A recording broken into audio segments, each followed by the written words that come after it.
देश में सारा पैसा उसको लूट कर अडानी अंबानी यूसुफ लुलू जैसे लोग ले जाते हैं। ऐसी सरकारों के मुंह से छीनकर जो किसान को 1 रुपया तो क्या 1 अनाज का दाना भी एक्स्ट्रा ना लेने। किसानों को, नेताओं को पैसे इकट्ठा कर करके करोड़ों करोड़ लाखों लाखों रुपए दिया। वीपी सिंह जब प्राइम मिनिस्टर बने तो पहली बार 7,000 करोड़ का किसानों का ऋण माफ हुआ। मुंह दिखाने के लिए मोदी जी ने भी और योगी जी ने भी उत्तर प्रदेश में आपके हर घर के बराबर में एक डॉक्टर बिठा रखा है, लेकिन वो आपको कहीं नजर तो नहीं आता ना। डॉक्टर ना कोई हॉस्पिटल, ना कोई इंश्योरेंस पॉलिसी हेल्थ की, कुछ भी नजर नहीं आता। जो छुट्टा जानवर घूम रहा है, किसानों की नींदें हराम है उससे। जो काम करता है उसका इज्जत नहीं है और जो काम नहीं करता है उसकी बड़ी इज्जत है। भारत देश विश्वगुरु क्या, विश्व चपरासी भी नहीं बन सकता।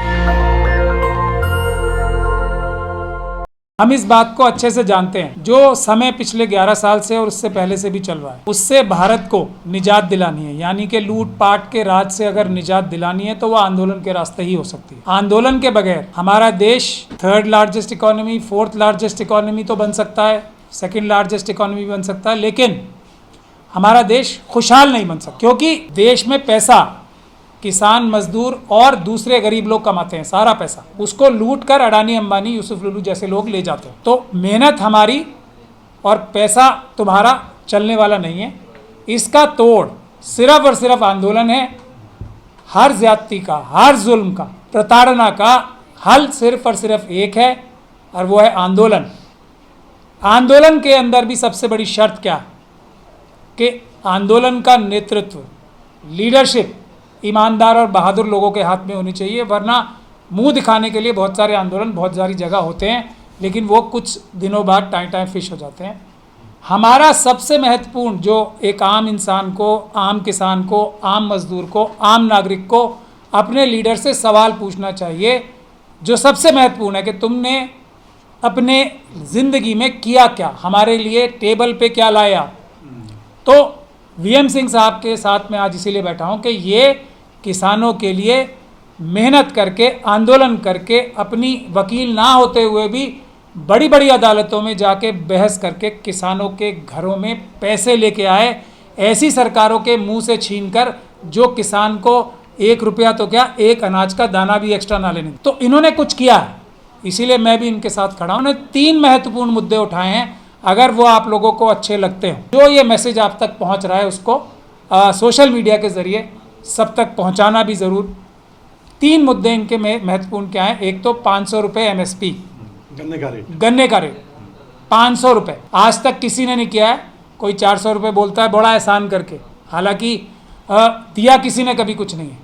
तो इनका पहला मुद्दा, अगर आपको 500 रुपये गन्ने के रेट के चाहिए। दूसरा, जो मजदूरी कर रहे हैं लोग, जो मनरेगा में या दूसरी जगह, मनरेगा के रेट्स जो हैं उसके ऊपर 100 रुपये और अगर आपको लेने हैं।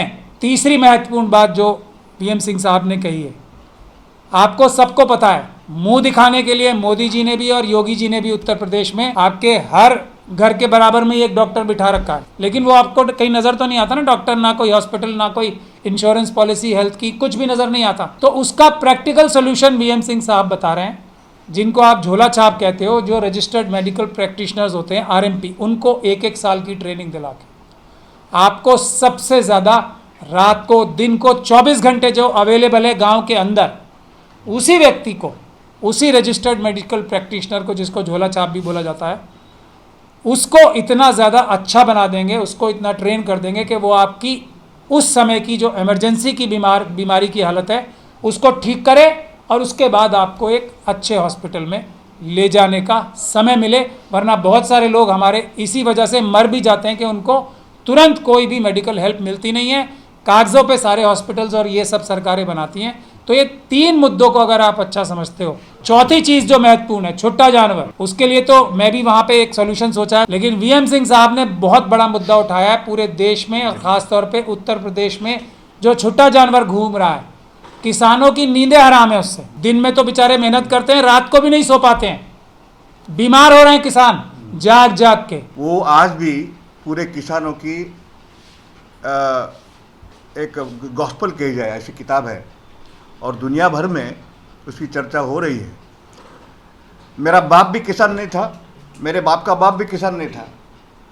ये किसान मजदूर के घर से आता हूँ मैं मजदूर था। तो मजदूर होने के बावजूद हम किसानों के आंदोलन में क्यों हुए?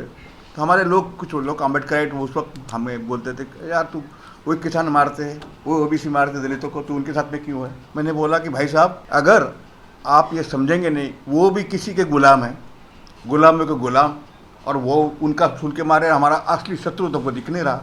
इसलिए मैं किसान आंदोलन से जुड़ा और हमने कर्ज मुक्ति आंदोलन शुरू किया था हमारे ज़िले से, यवतमाल से, जिसका फ़ायदा ये हुआ कि वीपी सिंह जब प्राइम मिनिस्टर बने तो पहली बार 7,000 करोड़ का किसानों का ऋण माफ हुआ। वो जो शुरुआत हुई मेरे गांव से, हमने शुरू की थी।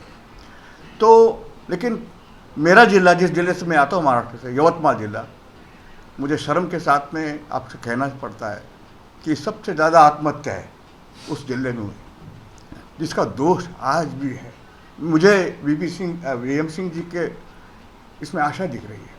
मैं दिल से बोल रहा हूँ ये बात, क्योंकि मैंने किसानों को देखा, नेताओं को। ये पहला नेता, हमने किसानों को, नेताओं को पैसे इकट्ठा कर करके करोड़ों करोड़ लाखों लाखों रुपए दिया, लेकिन इस किसान नेता ने लोगों के घर में पैसे भेजा। ये पैसे देने वाला पहला किसान नेता मैं देख रहा हूँ। और इसके लिए हमारा जान भी लग जाए तो कोई फर्क नहीं पड़ता, लेकिन किसान मजदूर भाई भाई और ये जो बाकी के जो हमको बांटने वाले, उनका हम बाबा साहब के और महात्मा फुले के कलाम से, कबीर के कलाम से उसको खारिज कर देंगे। इस विश्वास के साथ में इस आंदोलन से हम जुड़े और जुड़ के रहेंगे। ज़िंदगी है, कुछ करके जाएंगे। उन्होंने जो 25 साल सेलिब्रेट कर रहे हैं, उनके साथ में ये दुख के साथ में सेलिब्रेशन क्या करेंगे हमारे लोग। तो हमारा किसान आज पूरा मराठवाड़ा में पूरी ज़मीनें बह गई है। तो मैं आपको कहता हूँ कि सही में समतामूलक समाज जिसको कहते हैं, जिसको जन्नत के जैसा पृथ्वीपुर का स्वर्ग बोलते हैं, प्रेम नगर बोलते हैं या बेगमपुरा बोलते हैं, ये किसानों के परिश्रम का मूल्य मिलने के बाद ही होगा। इस देश की सबसे बुरी समस्या है कि जो काम करता है उसका इज्जत नहीं है और जो काम नहीं करता है उसकी बड़ी इज्जत है। तो ये अपने को उल्टा करना है। और मेरा विश्वास है, हमारा विश्वास है कि वीएम सिंह जी के इस किसान, आज अब की बार किसान सरकार ये पूरा होगा और उसके लिए हम ये करेंगे, क्योंकि हमको इसके सिवा दूसरा कुछ सूझ नहीं रहा। अभी कोई आशा दिख नहीं रही। कोई जात धर्म कर रहा है, कोई, हम भी फुले अम्बेडकर वाले हैं, अम्बेडकर के वाले हैं, हम भी किसान वाले हैं। हमारे यहाँ भी तुकाराम है, हमारे यहाँ भी नामदेव है, हमारे यहाँ भी गोरा कुंभार है। ये सब के सब देखते एक ही बात कह रहे हैं कि जब तक मेहनत कश की इज्जत नहीं होती तब तक किसान की इज्जत नहीं होगी, और जब तक किसान की इज्जत नहीं होती भारत देश विश्वगुरु क्या, विश्व चपरासी भी नहीं बन सकता। नेशनल दस्तक की आपसे गुजारिश है कि अगर इसको बचाना चाहते हैं तो नेशनल दस्तक को सब्सक्राइब करने के लिए रेड कलर के सब्सक्राइब बटन को दबाएं, फिर बेल आइकन की घंटी दबाएं। नेशनल दस्तक को बचाने के लिए बहुत जरूरी है कि हर खबर को शेयर करें, लाइक करें, कमेंट जरूर करें।